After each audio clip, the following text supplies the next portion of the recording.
प्रणाम सभी को।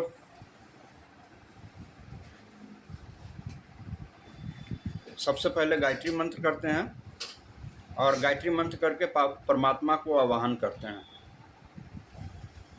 एक गहरी लंबी सांस भरिए। ओम भूर्भुवः स्वः तत्सः वितुर्वरेण्यं भर्गो देवस्य धीमहि धियो यो नः प्रचोदयात्। तीनों लोकों में हे परमात्मा, एकमात्र आप ही वरण्य हैं, धारण करने योग्य हैं। हे प्रभु, हे परमात्मा, मुझे ऐसी सद्बुद्धि दें कि मैं नित्य आप में प्रतिष्ठित हो जाऊं। ओम भूर्भुवः स्वः तत्सः वितुर्वरेण्यं भर्गो देवस्य धीमहि धियो यो नः प्रचोदयात्।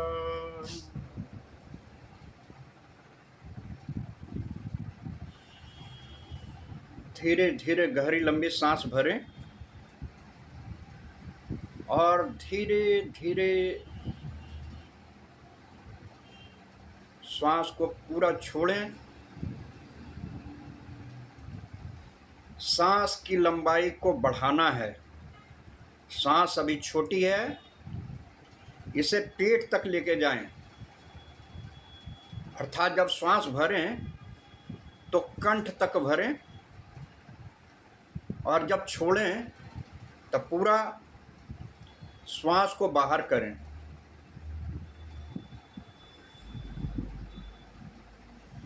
और अपने पेट को देखें, इससे सांस की लंबाई बढ़ जाएगी।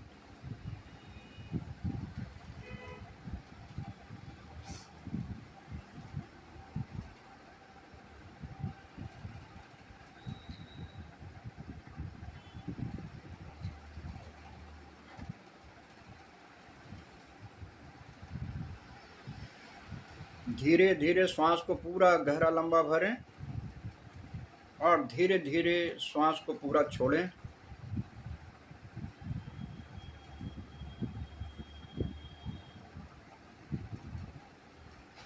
बिल्कुल रिलैक्स हो जाएं, एक आसन में बैठ जाएं। जिस आसन में आप लगातार बैठ सकते हैं, रीढ़ की हड्डी को सीधा रखें और बॉडी को पूरा रिलैक्स कर दें।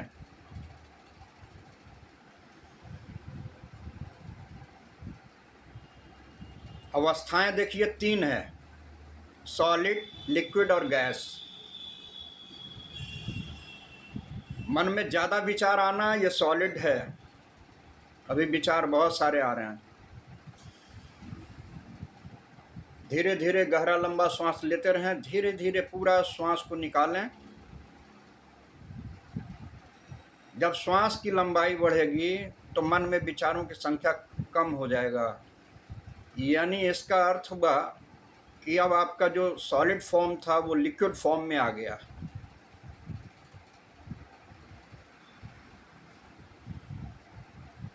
गहरी लंबी श्वास भरें, अमृत के जैसा इसका पान करें,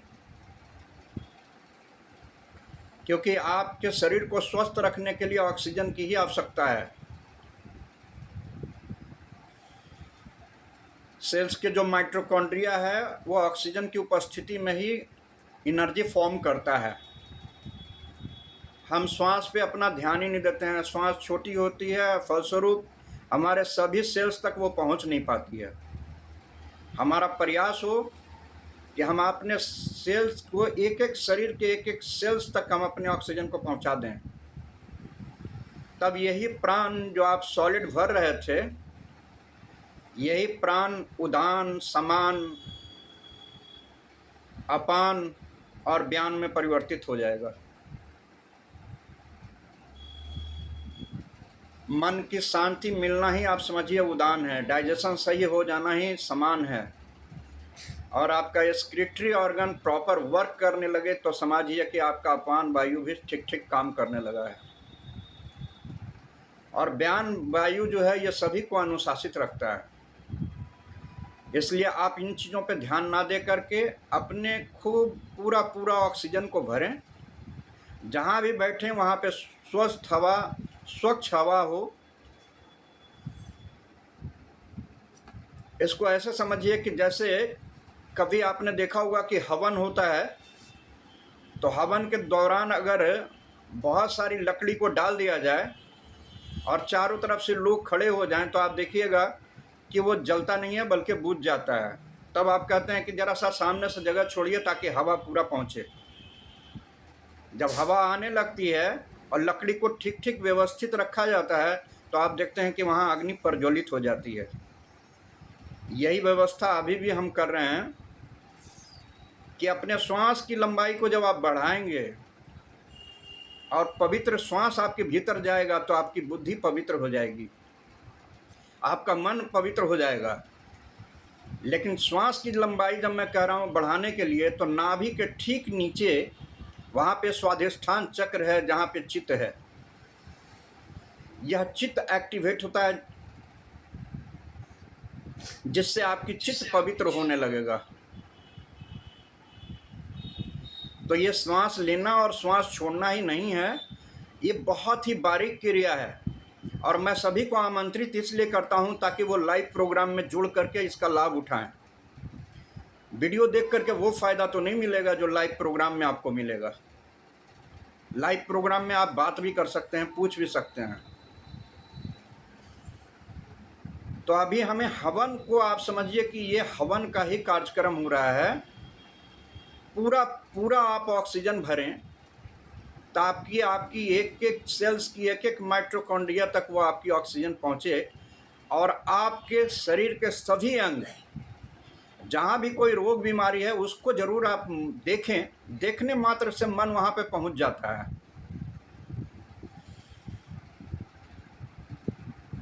मान लीजिए किसी को पैर में दर्द है, तो गहरा लंबा श्वास तो भरे ही, साथ में अपने पैर के उस जगह पे देखें जहाँ पे उनको दर्द हो रहा है, और पूरा श्वास को आप बाहर कर दें, तो आप पाएंगे कि वहाँ से कार्बन डाइऑक्साइड निकल गया और वहाँ के जो सेल्स थे वो एक्टिव हो गए, क्योंकि वहाँ ऑक्सीजन पहुँच गया।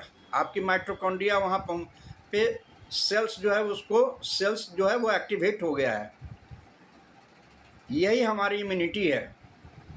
हमारी दवाइयाँ भी ऐसे ही काम करती है, हम उस सेल्स को ही स्टिमुलेट करते हैं।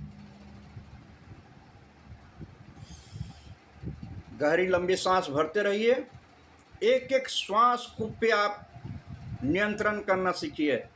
प्राणायाम का अर्थ ही है कि प्राण का संयम करना। जिस व्यक्ति ने प्राण पे संयम कर लिया, उसकी बुद्धि पे भी संयम हो जाती है। वास्तव में ये प्राण जो है, इसका उदय आत्मा से हो रही है। तो हम अभी जो कर रहे हैं प्रोग्राम, वो योग का प्रोग्राम है, यानी आत्ममिलन का ये जो प्रोग्राम है, आत्ममिलन का प्रोग्राम है। हम अपनी आत्मा से मिल रहे हैं। जब आप सब छोड़ देंगे, पूरा श्वास निकाल देंगे, तो जो शेष बचता है वो आपका अस्तित्व बनता है। तो हमें अपना अस्तित्व को, जो नित्य है, उसको प्रकट कर देना है। अग्नि के प्रज्वलन इसीलिए हो रही है। बुद्धि को मैं इस तरह से एकाग्र कर रहा हूँ कि ताकि हम अपने परमात्म सत्ता को पहचानें। मौन हो जाना वाणी का मौन नहीं है, मौन हो जाना परमात्मा को प्रकट कर देना ही है। फिर वो आप बोलिए या नहीं बोलिए, उससे कोई फर्क नहीं पड़ता है। आपकी मन स्थिति कहाँ है, ये सबसे ज़्यादा इम्पोर्टेंट है। आपके पवित्र भाव आने का अर्थ ही है कि आप बहुत आत्मलीनता का अनुभव कर रहे हैं। और फिर जब ऐसी आत्मलीनता का अनुभव होता है, तो बहुजन हिताय बहुजन सुखाय ही होता है।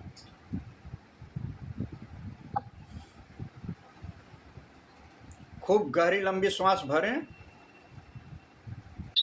और जैसे आप भरे हैं वैसे ही धीरे धीरे छोड़िए। बहुत थोड़े से समय है, इसको सदुपयोग कीजिए।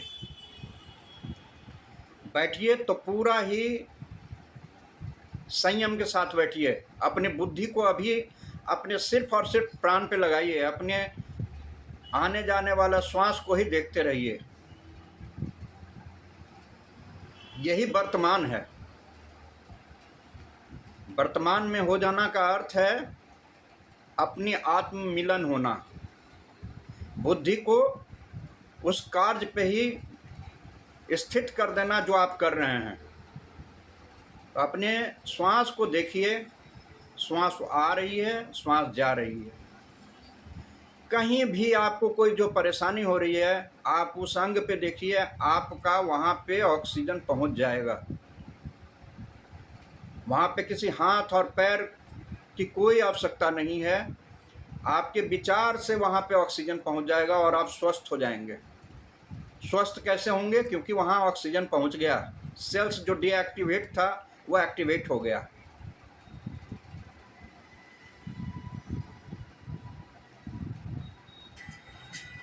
जितना जल्दी वो डीऑक्सीडाइज होता है, वो सेल्स डेड हो जाता है, और जब उसके पास ऑक्सीजन पहुंच जाता है तो वही पौधा जो मर गया था और दूसरा पौधा जो जीवित हो गया वो कितना फलदायी हो जाता है। तो ठीक इसी प्रकार से आपका जो सेल्स है जैसे ही एक्टिवेट होगा तो आपको ऊर्जा देगा, यही उसका फल है। परिणाम में आप सांसारिक कार्य ही करेंगे।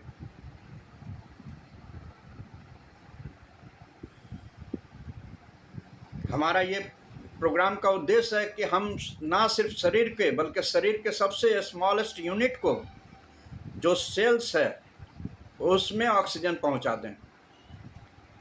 आप यकीन करें, जो मैं करना चाहता हूं या जो कराना चाहता हूं, अगर ये आप सही में करेंगे तो आप एक हफ्ते के अंदर ही आप मेरे को बताएंगे कि अरे कमाल का बात तो ये हो रहा है कि आपकी जो बातें हो रही है, जो आप सोच रहे हैं, वो प्रकृति आपकी इच्छाओं को पूर्ति करने लगा है।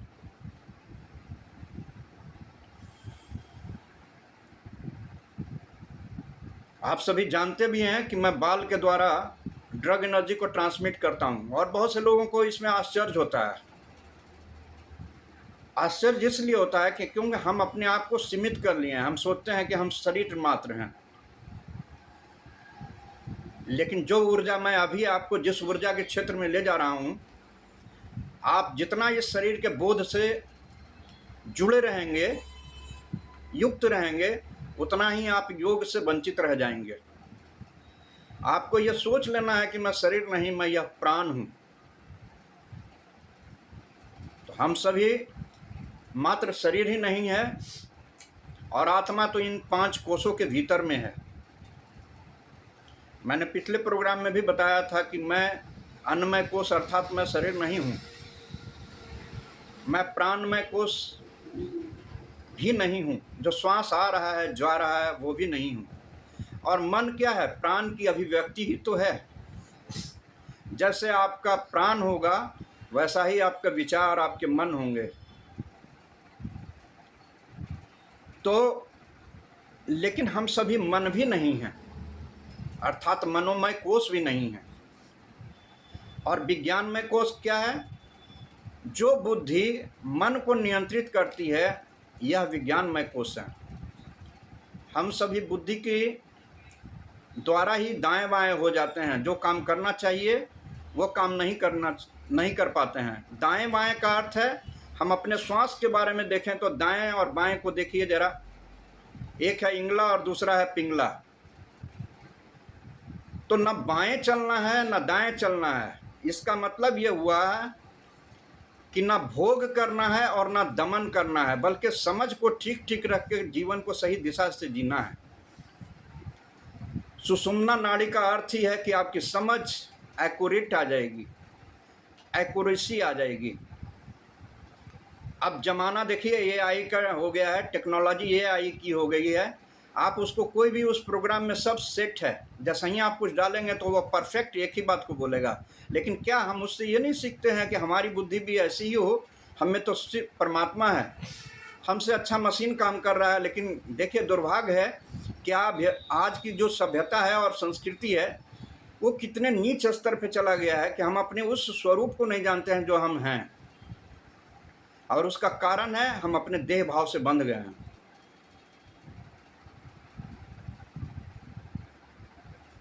हमारी जो पूजा होती है, यह सभी पूजा हमें कुछ संदेश दे के जाती है। लेकिन माफ़ कीजिएगा, बहुत कम लोग हैं जो उस संदेश को समझ पाते हैं। आप देखिए, नवरात्रा को देखिए, साल में 2 बार मनाई जाती है, और साल में 2 बार मनाने का अर्थ है 2 बार क्यों होता है, 3 बार क्यों नहीं होता है? हम उस अर्थ को समझें कि क्यों 2 बार ही होता है। आप सभी अपना काम ही करते रहेंगे, सिर्फ सुनते रहेंगे, और क्रिया आपकी वही होती रहेगी जो आप करने के लिए इसमें आए हैं। तो आपको गहरी लंबी श्वास भरते रहना है, पूरा गहरा लंबा श्वास कंठ तक भरें। हो सके तो अपने मस्तिष्क के ऊपरी हिस्सा को देखें, और फिर जब श्वास छोड़ें तो पूरा श्वास को बाहर कर दें। उद्देश्य है कि हम अपने पूरे सेल्स को, एक एक सेल्स को ऑक्सीडाइज कर दें। तो मैं बोल रहा था कि नवरात्रा भी देखिए अभी अभी हुआ है, और नवरात्रि 2 बार होता है। ऐसा क्यों? इन 2 मौसम में आप देखते हैं कि उस समय का जो होता है, एक मौसम, उस समय ठंड से गर्मी की तरफ मौसम परिवर्तन होता है। तब यह संदेश जो हम अभी सुषुम्ना के बारे में बोल रहे हैं वो यही तो है। ना अधिक सर्दी होती है और ना अधिक गर्मी होती है। ठीक उसी प्रकार से देखिएगा कि अभी भी ऐसा ही है। अभी गर्मी से सर्दी की तरफ मौसम चेंज हो रहा है, तो इस समय भी समता भाव है मौसम में। ना अधिक गर्मी है और ना अधिक सर्दी है, ठीक ठीक है। तो मैं अभी यही बोला कि ना तो हमें इंगला की तरफ जाना है, ना तरह हमें पिंगला की तरफ जाना है। ना स्त्री स्वभाव को धारण करना है, ना पुरुष स्वभाव को धारण करना है। ना भोग में जाना है और ना ही दमन में जाना है, बल्कि समझ को ठीक ठीक रख करके वह उचित कार्य करना है। हमें दूसरी के भावनाओं को समझते हुए उस जगह के डिसिप्लिन को बना के रखना है। हम अपने भावनाओं में इतना बह जाते हैं कि हम दूसरे के भावनाओं को महत्व ही नहीं देते हैं। तो नवरात्रा भी 2 बार मनाई जाती है। नवरात्रा का मतलब है कि 9 जगह ही जो मलिनता है वो 9 जगह है, अंधकार 9 जगह हो गया है, रात्रि 9 जगह हो गई। कैसे? तो ये जो 5 महाभूत है, पृथ्वी, जल, अग्नि, वायु और आकाश। अब ये आता है प्रश्न कि हम ठीक काम क्यों नहीं कर पाते हैं? शास्त्रों को पढ़ते हैं, स्वाध्याय करते हैं, परंतु जब कर्म के क्षेत्र में आते हैं तो क्यों नहीं कर पाते हैं? उसका एक मात्र कारण है कि हम उस चीज़ को करेक्ट नहीं कर पाए जो हमें करना चाहिए। हम फिट नहीं हैं, और फिटनेस के लिए हम भीतर है, वो जीवात्मा पे है। और जीवात्मा जो है वो निराकार आपके भीतर बैठा हुआ है। उसमें मन है, बुद्धि है, चित्त है, अहंकार है। तो हमें इस तत्व को समझना पड़ेगा। जब आप तत्व को समझेंगे तभी आप अस्तित्ववान होंगे, और जब आप अस्तित्ववान होंगे तभी आप अपने चरित्र का वास्तविक निर्माण कर पाएंगे।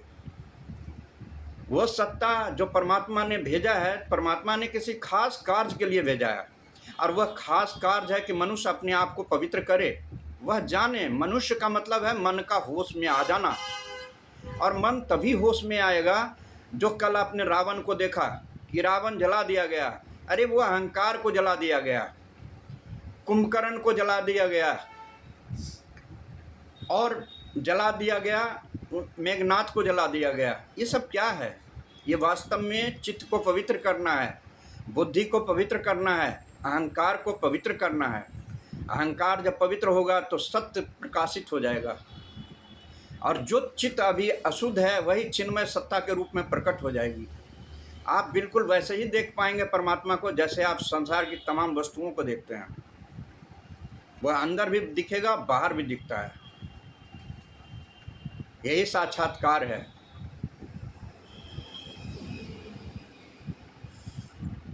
तो नवरात्रा 2 बार मनाई जाती है, दोनों समय सम होता है और इस समय अनुकूल होता है।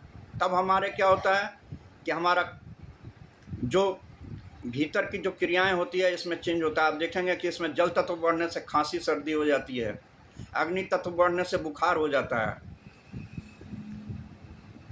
तो ऐसी बहुत सारी बीमारियां होती है। अगर हम स्वस्थ रहेंगे तो इन चीज़ों का हम उपयोग कर पाएंगे और इस वातावरण में भी हम सुखी और स्वस्थ रहेंगे। अब बहुत सारे लोगों को देखिएगा कि जैसे ही मौसम चेंज हुआ तो वायरल, ये डॉक्टर कहते हैं कि वायरल आ गया। ये वायरल क्या है? हमारे जो सेल्स थे वो प्रॉपर ऑक्सीडाइज नहीं थे, हमारी लड़ने की क्षमता कम थी, इसलिए हम पराजित हो गए, और उनका सैन्य बल अधिक था, इसलिए हम हार गए और हम बीमार हो गए। डॉक्टर के पास जाते हैं, केमिकल लेते हैं, और उन केमिकल का साइड इफेक्ट भी होता है। लेकिन आपका जो ऑक्सीजन है, अगर आप इसको प्रचुर मात्रा में देते रहें, आप यकीन करें कहीं भी कुछ नहीं होगा, क्योंकि आप ये शरीर होते ही नहीं, आप प्राण में शरीर को शुद्ध कर रहे हैं। और प्राण में जब शरीर शुद्ध हो जाएगा तो यही 5 प्राण मिलकर के आपके शरीर के तमाम हिस्सों को शुद्ध और पवित्र कर देगा। यही हमारा प्रोग्राम का उद्देश्य है कि मैं स्वस्थ रखूं, ना कि आप मेरे प्रवचन को सुने और बस ऐसा ही छोड़ दें। ये पचाना यही हुआ कि आप बढ़िया से इस श्वास को प्रॉपर वे में करें और उस चीज़ को पहुँचें जहाँ तक मैं पहुँचाना चाह रहा हूँ। तो पहला प्रश्न भी था हमारा कि क्यों मनाई जाती है नवरात्रि 2 बार। फिर पिछले बार भी था, मैंने ये बताया था कि इसमें माँ की, भगवती की पूजा होती है। माँ भगवती कौन है? माँ भगवती जो है, बाहर से वो देखने में कैसी लग रही हैं? 8 भुजाओं वाली। 8 भुजा का मतलब है कि 5, ये जो अपरा प्रकृति है वो 8 है। 5 महाभूत, पृथ्वी, जल, अग्नि, वायु, आकाश, और अंतःकरण यहाँ पे 3 आया है, मन, बुद्धि और अहंकार। चित्त जो है ना, ये चित्त जो है हमारा कोष है। जैसे हम पैसा कमा के लाते हैं और जमा करते हैं, ठीक इसी प्रकार मन बुद्धि जैसा कार्य करता है, वैसे ही संस्कार और कुसंस्कार हमारे उसमें भरते जमा होते जाते हैं, और फिर बुद्धि अनियंत्रित हो करके उसी हिसाब से काम करने लग जाती है। इसीलिए चित्त को पवित्र रखने की जरूरत होती है। हम सभी घर में भी देखते हैं ना, इस क्रिया को आप देखिए, माताएं जब उठती हैं या हम सभी भी क्या करते हैं, घर में सबसे पहले झाड़ू देते हैं। इसका मतलब है कि हम अहंकार को ठीक करें। फिर क्या करते हैं, जल से हम उसको धोते हैं, या पोछा लगता है, और पहले के समय में गोबर से लिपाई होती थी। इसका मतलब हुआ कि हम चित्त को शुद्ध किए। और फिर हम क्या करते हैं, माताएं घर में अग्नि तत्व को जलाती है। ये घर को स्वस्थ रखने के लिए होता है। यही वास्तव में वास्तु हुआ। तो अग्नि जब ठीक ठीक हो गया तो क्या हुआ कि घर में ठीक ठीक सब कुछ हो गया। ठीक इसी प्रकार से हमारे भीतर जो है वो बुद्धि है। तो हमें अपने अहंकार से भी रहित रहना है, चित्त को भी शुद्ध करना है, और चित्त शुद्ध तभी होगा जब बुद्धि को हम सही जगह पे प्रतिष्ठित करें। और वो प्रतिष्ठित करने के लिए मैं अभी ध्यान का जो क्रिया कराता हूँ वो कराता हूँ। तो पंच जो 8 भुजा वाली माँ है, वास्तव में 8 भुजाएं तो इसकी बाहर है, लेकिन अपरा प्रकृति जो है, परमात्मा ने परा प्रकृति के रूप में धारण किया। परा इसलिए है कि चेतन सत्ता इन सब से परे है, और चेतन सत्ता के द्वारा ही सारे कार्य नियंत्रित हो रहे हैं। वो इतना अनुशासित है, इसीलिए अनुशासन का हर जगह बहुत महत्व है। हमें अनुशासन को ठीक ठीक रखना ही पड़ेगा, और वो अनुशासन है कि बुद्धि को हम परमात्मा में प्रतिष्ठित रखें। इसीलिए रावण का जो पुतला जलाया गया, जब राम जी ने क्या किया, राम कौन है? राम भगवान है। और भगवान को किसी व्यक्ति में अगर प्रतिष्ठित करना हो तो 10 बाण उन्होंने चलाया। 10 बाण का अर्थ है कि जो हमारे 5 कर्म इंद्रियां और 5 ज्ञान इंद्रियां, ये सब जो है अभी दूषित है। दूषित क्यों है? क्योंकि वहाँ अहंकार है। हम अपने मैं भाव से सभी जगह पे जो है उसका नियंत्रण चल रहा है। आँख से हम वही देख रहे हैं जो मैं देख रहा है, और मैं क्या है? मैं स्वयं दूषित है, पवित्र नहीं है। अहंकार पवित्र नहीं है, तो उसके द्वारा जो देखना होता है वो भी सही देखना नहीं होता। इसलिए बुद्ध ने कहा कि भैया सम्यक दृष्टिकोण रखिए, और महावीर ने कहा कि अहिंसा, सत्य, इसका मतलब है। और उन्होंने 2 और चीज़ कहा, अपरिग्रह और अस्तेय, यानी चोरी नहीं करना है और लगाव नहीं लगाना है। लेकिन आप देखिए कि हम सभी क्या कर रहे हैं, हम सभी भी लगा रखे हैं और चोरी भी कर रहे हैं। चोरी क्यों कर रहे हैं इसको समझिए। जब हम गहरी नींद में गए तो गहरी नींद में क्या था? अरे ना मन था, ना बुद्धि थी, न चित्त था, न अहंकार था, वहाँ सिर्फ और चेतन सत्ता था। लेकिन जिस चेतन सत्ता में हम गए हमें उसका बोध ही नहीं है, अज्ञात रूप में गए। और उस अज्ञात से जो प्रकट हुआ है वो कौन प्रकट हुआ? मैं। तो मैं कहाँ से आया? अभी अज्ञान है ना, अज्ञात रूप से आया है तो अज्ञान में है। और जब वो अज्ञान है तो जो अज्ञान अब जो भी कर्म करेगा उसके द्वारा किए गए समस्त कार्य ही गलत हो जाएंगे। तो उसकी समझ गलत होगी, उस सही समझ नहीं हो पाएगी। तो हमें जब तक माँ के परा प्रकृति स्वरूप को नहीं समझ पाएंगे तब तक हम सही समझ ही नहीं पाएंगे। इसलिए मेरा इस प्रोग्राम का उद्देश्य होता है कि हम परा प्रकृति में ले जाएं। तो सांस छोड़ रहे हैं और ले रहे हैं, आप सभी तो वही क्रिया कर रहे थे। अब हम इस क्रिया में थोड़ा सा बदलाव लाते हैं। श्वास छोड़ते हुए हम सभी को यह अनुभव हो गया कि आप शरीर के भाव से नहीं थे, तब भी श्वास आ रही थी, श्वास जा रही है। इसका मतलब मैं शरीर नहीं हूँ। शरीर का त्याग करते हुए श्वास का त्याग कर दीजिए।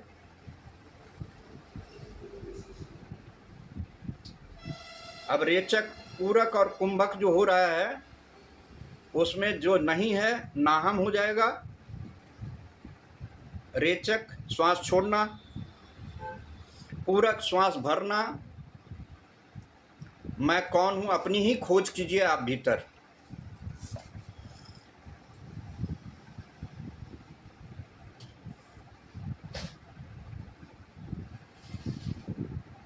और कुंभक क्या है? बुद्धि को उस जगह प्रतिष्ठित करना जहां आप हैं। कुंभक का मतलब ये नहीं है कि श्वास को रोक लेना। आप श्वास को कितना देर रोक सकते हैं? श्वास भीतर स्थिर होता ही है। और वो दो जगह आप देख रहे होंगे, जब आप श्वास खूब भर लेते हैं तो एक ऐसी स्थिति आती है कि अब आप श्वास नहीं भर सकते हैं, वहाँ स्थिरता है। ठीक इसी प्रकार जब श्वास को पूरा ही निकाल देते हैं तब भी पूरा स्थिरता है, परंतु आप भूल जाते हैं कि वही स्थिरता इन सब के बीच में भी है। आप साक्षी भाव से रहें, यही समता है और यही सुषुम्ना जागृत करना है। आप अपने निराकार स्वरूप में स्थित हो जाइए। आप शरीर नहीं हैं, परमात्मा के अंश हैं और यह परमात्मा का अंश निराकार स्वरूप है, वही आया हुआ है। सिर्फ हमारा मन, बुद्धि और चित्त अहंकार के कारण हम फंस रहे हैं। उसको इतना पवित्र कीजिए, इतना पवित्र कीजिए कि वो सतोगुण धारण कर ले। और भगवान की जो मर्यादा है वो मर्यादा यही है कि अपने बुद्धि को अपने स्वरूप में प्रतिष्ठित करके रखा जाए, यानी आत्मभाव से जिया जाए।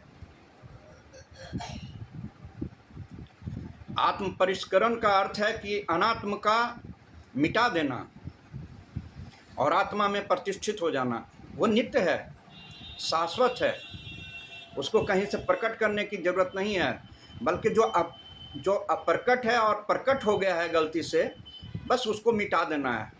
गहरी नींद में कहाँ थी? और गहरी नींद की अवस्था में सभी लोग शांत थे, ना कोई लॉस था ना कोई प्रॉफिट था।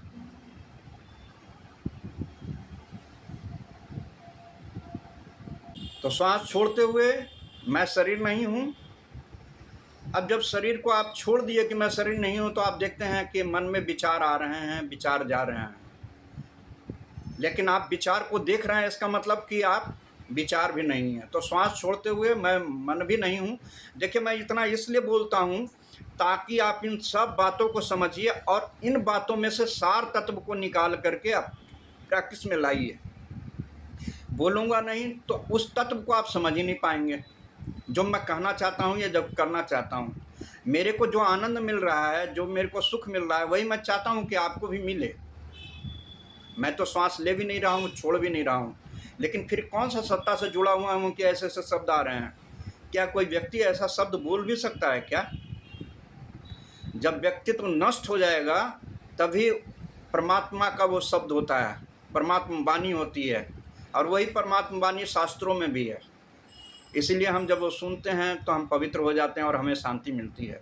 आपको ऐसे शब्दों से शांति मिलेगी, यही उसका सबसे बड़ा प्रमाण है। तो श्वास छोड़ते हुए मैं विचार भी नहीं हूँ और श्वास भरते हुए भीतर खोज कीजिए अपने बुद्धि के द्वारा कि मैं कौन हूँ। अपने उस समता में स्थित होने का प्रयास कीजिए जो आप हैं। तो श्वास छोड़ते हुए मैं शरीर नहीं हूँ, मैं मन नहीं हूँ। श्वास भरते हुए मैं कौन हूँ।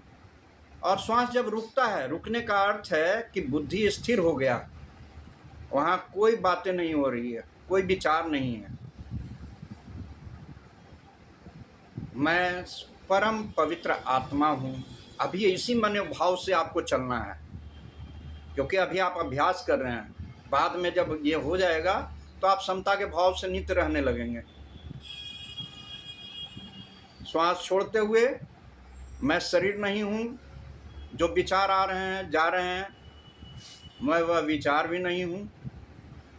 और बड़े मज़े की बात कि जो विचार करता ही सब कुछ को फंसा रखा था, मैं करते हुए ये मैं तो समाप्त होता ही नहीं है। और हमें देखना ये है कि गहरी नींद में तो ये मैं भी नहीं था। रूट ऑफ काउज ही यही मैं है। अब हमें इसे जड़ से उखाड़ फेंकना है। तो ये कैसे उखड़ेगा? भाव से, विचार से। विचार के द्वारा ही प्रकट हुआ है, विचार के द्वारा ही इसकी समाप्ति हो जाएगी। यही बुद्धि का संयम है। तो जब प्राण का संयम होगा और बुद्धि का संयम होगा, अपने तत्व को समझते हुए, तो हम अस्तित्ववान हो जाएंगे। अस्तित्ववान होना ही वास्तव में आत्मज्ञान है, आत्मबोध है। तो श्वास छोड़ते हुए मैं शरीर नहीं हूँ, मैं विचार नहीं हूँ, मैं विचार करता भी नहीं हूँ।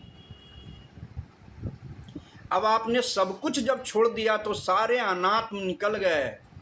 ये आत्म परिष्करण का प्रकाष्ठा है। अब शेष क्या रह गया? जब सभी अनात्म बाहर आ गए तो शेष जो रह गई वो आत्मा। अब श्वास भरते हुए मैं वही परम पवित्र आत्मा हूँ। हमारा शांति ही स्वरूप है, आनंद ही स्वरूप है।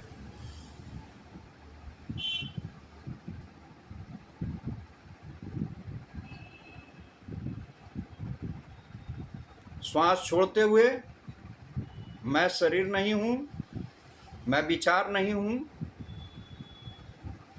मैं विचार करता भी नहीं हूँ। जब यहाँ तक दान कर दिया, यही दान सबसे बड़ा दान है। हम दान करते हैं, परंतु जब ये दान नहीं होता है तो मन में ये विचार कहीं ना कहीं रहता है कि मैंने अमुक व्यक्ति को तो किया यार, देखो वो मेरी बात नहीं सुनता है। क्योंकि हमारे भीतर वो मैं नहीं गया। यही तो भैया रावण है। राम ने अंतिम बाण, पहले तो 10 बाण मारा उसके गले पे, गर्दन पे। गर्दन का झुकना का अर्थ है कि 10 जगह से अहंकार का मिट जाना। 5 ज्ञान इंद्रियां और 5 कर्म इंद्रियों से जब हट जाता है तो बचा क्या? जो चित्त है उसमें उन्होंने फिर वहाँ पे नाभि पे उन्होंने बाण चलाया। नाभि पे क्या है? मणिपुर चक्र है, और यही बुद्धि है। इसका मतलब कि जब भगवान में बाण जो था वो शब्द था, भगवान का नाम था, और नाम जब बुद्धि में प्रतिष्ठित हो गई, बुद्धि जब परमात्मा में प्रतिष्ठित हो गई तो वो कौन हो गया? वह सत्य हो गया। सत्य अब प्रकट हो गया। क्या हम इस तरह से कभी सोचते हैं? तो हम पाते हैं कि नहीं। हम जाके उत्सव करते हैं, आके मिठाइयाँ खाते हैं और शरीर को भी अस्वस्थ कर लेते हैं। जहाँ तहाँ की मिठाइयाँ खा लेते हैं, उल्टे पुल्टे जहाँ तहाँ की चीज़ें होती है, सब अपवित्र चीज़ होता है, वो सब खा पी के आ करके बस हो गया पूजा और हो गया त्यौहार। और फिर हम भूल जाते हैं भैया ये 9 जगह जो हमारी अपवित्रता है, ये कब पवित्र होगा? ये प्रैक्टिस हमें रोज लाना है, क्योंकि अनुकूलता प्रतिकूलता तो जीवन में आता रहेगा। और हमारे सैन्य बल जब भीतर से कमज़ोर होगा, हमारे सेल्स जब कमज़ोर होंगे तो ये बीमार नहीं होंगे तो और क्या होंगे? आप कहीं भी देखिएगा, जो लोग बीमार हुए हैं, हम लोग तो उसको देखते हैं कि सब लोग जो है कहीं ना कहीं सप्रेशन ऑफ इमोशंस होता है उसका, या कहीं ना कहीं वो अज्ञान रूप से नहीं जिया है तरीके से, इसलिए उसको बीमार हुआ है, और उसको हम किसी केमिकल के द्वारा ठीक कर देते हैं। बात आती है कि दूर से कैसे हो गया, तो आप क्या लगा? मैंने जो अभी करवाया आपको, मैंने ये दिखा दिया कि आप स्वयं इलेक्ट्रोमैग्नेटिक एनर्जी भी हैं। इसी प्रकार से इलेक्ट्रॉन, प्रोटॉन, न्यूट्रॉन आपके बाल में भी होता है। और जब आप दूर में होते हैं तो आपका बाल मेरे पास होता है, लेकिन कॉस्मिक एनर्जी जो है वो सबको संयुक्त किए हुए है। जैसे आप स्वप्न देख रहे थे, आप देख रहे थे कि अमेरिका गए, लंदन गए, लेकिन वो देखिए सब कुछ आपके भीतर ही चल रहा था। वो कहीं ना कहीं सब जगह एक ही जगह से युक्त था। आप कोई डिस्टेंस दूरी नहीं की है। जब आँख खुलती है तो आप देखते हैं कि आप पलंग पे ही थे। कहाँ गए, कहाँ आए। ठीक इसी प्रकार से मन अभी नानात्म में जुड़ गया हुआ है, उसको खींच के लाइए और विचार के द्वारा आप संयम करके ध्यान में आइए। अब श्वास को लेना देना भी छोड़िए और चुपचाप से शांत होकर बैठिए। अपने शरीर के भाव से हट जाइए। विचार आ रहे हैं, विचार जा रहे हैं, घबराइए नहीं। अगर ज़्यादा विचार तंग करें तो गहरी लंबी सांस भरिए और ऑक्सीडाइज कर लीजिए। मन शांत होगा। लेकिन इससे काम नहीं चलेगा। विचार किसको आ रहा है? विचार मैं को आ रहा है। तो आप अपने बुद्धि को मैं पे लगाइए। पहले मैं पे लगाएंगे तो आप पाएंगे कि आपका शांति मिल गया। लेकिन अभी आपको वो चीज़ नहीं मिली है जो मिलना चाहिए, जिसके लिए मैं ये प्रोग्राम कर रहा हूँ। अब इस मैं को भी समाप्त करना है। ये कैसे समाप्त होगा? तो मैं को उस स्रोत में ले जाना है जो गहरी नींद में गया था। गहरी नींद में आपका अस्तित्व था, आप नकार नहीं सकते हैं। इसलिए किसी व्यक्ति, जब सोया हुआ व्यक्ति को ये कहा जाता है कि साहब सो रहे हैं अभी, यानी अस्तित्ववान है। मरे हुए व्यक्ति को बोलता है कि साहब नहीं रहे, चले गए। और फिर भी शरीर तो है वहीं पे रखा हुआ। अगर वो शरीर ही होते तो साहब कैसे चले गए? वो कौन थे जो साहब चले गए? क्या कभी हमने उसको देखा, जाना, परखा? और मेरा पूरा उद्देश्य होता है कि मैं उस निराकार तत्व को अभी पहचानूं, अभी जाने, और ताकि ये देख सकें कि उसका बाप कौन है, उसकी माँ कौन है। वो स्वयं परमात्मा ही है, परा प्रकृति है, चेतन सत्ता है, शुद्ध चेतन सत्ता है, वो चैतन्य है, सत्य चित आनंद है। मैं चाहता हूं कि हम सभी उसी में प्रतिष्ठित हों। यह हमारा निज धर्म है। हम इतना हैं ही, इसमें कोई कुछ अलग से नहीं कर पाएगा। हमें ही खुद जाना होगा। और आप योग्य हैं तो मौन होकर बैठिए। विचार आएंगे, जाएंगे। अपने साक्षी भाव को देखिए। यह साक्षी भाव आपका मैं है जो गहरी नींद से जागा है, परंतु यह अज्ञानमय है, अशुद्धमय है। हमें अपने उस अस्तित्व को सुपूर्द कर देना है जो गहरी नींद में था। यही मौन की अवस्था में बैठना है। और आशा है कि आप सभी बहुत अच्छे से लाभान्वित हुए होंगे। कुछ ज़्यादा ही बोल गया। अगर मैंने आपका कोई भी समय किसी तरह से नुकसान किया हो तो उसके लिए मैं क्षमा चाहता हूं। लेकिन मेरा उद्देश्य था कि मैं सब कुछ आपको वो बता दूं जो तत्व है। अब इसको सुन करके सही से आप उस जगह पहुंचने और अपने मन और बुद्धि को संयम कर पाएँ, अपने प्राण को संयम कर पाएँ। संयम करने के बाद कुछ और शेष नहीं रह